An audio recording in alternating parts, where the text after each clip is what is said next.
Welcome to Serenity, Game Systems Foundation. In this tutorial, we're going to see how Serenity handles multi-language UI and menu localization. Until now, we've been building menus and interfaces using fixed texts. But from this point on, we're going to make the entire UI language independent. The important part is that we won't duplicate prefabs, duplicate menus, or create separate scenes per language. In this tutorial, we'll use the localization module together with the menu and UI systems to create localization tables. Replace hard-coded menu text with localization keys. Add a language selector to the options menu. Change the game language at runtime. And finally, extend the system with a third language. We can store literal text directly inside menus or prefabs, but instead of that, we're going to use the localization keys. A TextMesh Pro component displays a localization key, injected on installation using a scriptable object. The Unity UI TMP text localization updater component attached to the same game object monitors this text. So depending on the active language, the same key could become play, jugar, jouer, spielen, or any other language we support. This approach keeps menus completely decoupled from the actual language content.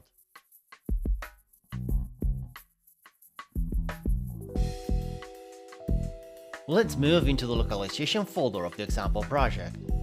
If you already have a localization table in your project, you can reuse it.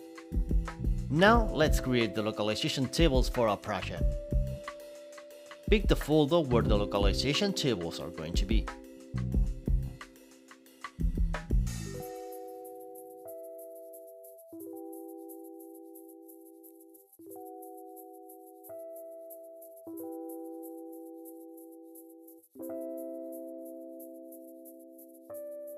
Populate its keys with your desired values. Take notice that the references to translate the language's names must be the key defined on game language game settings.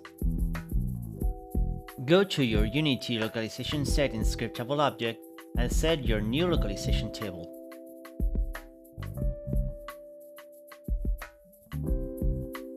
Now let's allow the player to change the language at runtime. Open the options menu and add a new item for language.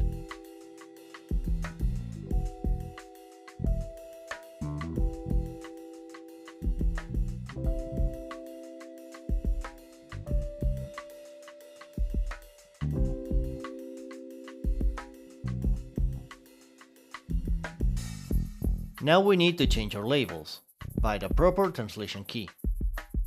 At this point, we already have a language selection option. Let's test the full flow. The game starts using current machine locale. We navigate to options and change the language. At that moment, the menu dispatches set language signal. Set language action changes the active language, and the entire UI refreshes automatically, without reloading scenes, without recreating menus, without duplicating prefabs. Before we close this tutorial, let's add one more language to prove that the system scales naturally. First, open the localization table. Click on New Table Collection and then on Local Generator. Select French and proceed.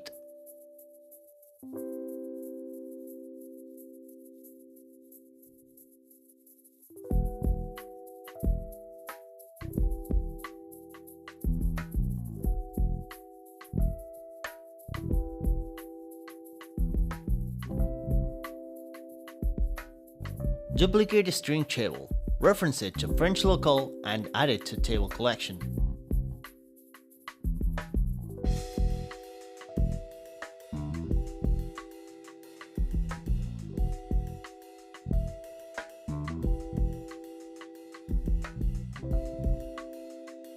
And now add the French translations to the existing localization keys.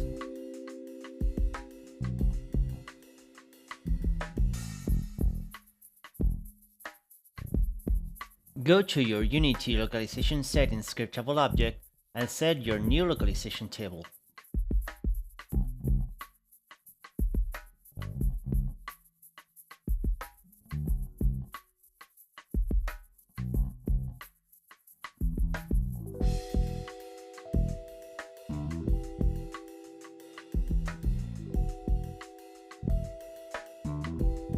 With this, we complete the localization module for UI and menus. From this point on, your entire interface can scale to multiple languages without duplicating UI logic or menu structures. Menus, views, and prefabs know absolutely nothing about languages. They only work with localization keys. The localization system handles everything else. In the next tutorial, we're going to start bringing the interface to life by adding audio feedback to the UI. We'll configure hover sounds, click sounds, and menu interaction effects using the audio player, fully integrated with menus, navigation, and the UI theme. No hard-coded button logic, no manual wiring, just declarative configuration and reusable systems working together.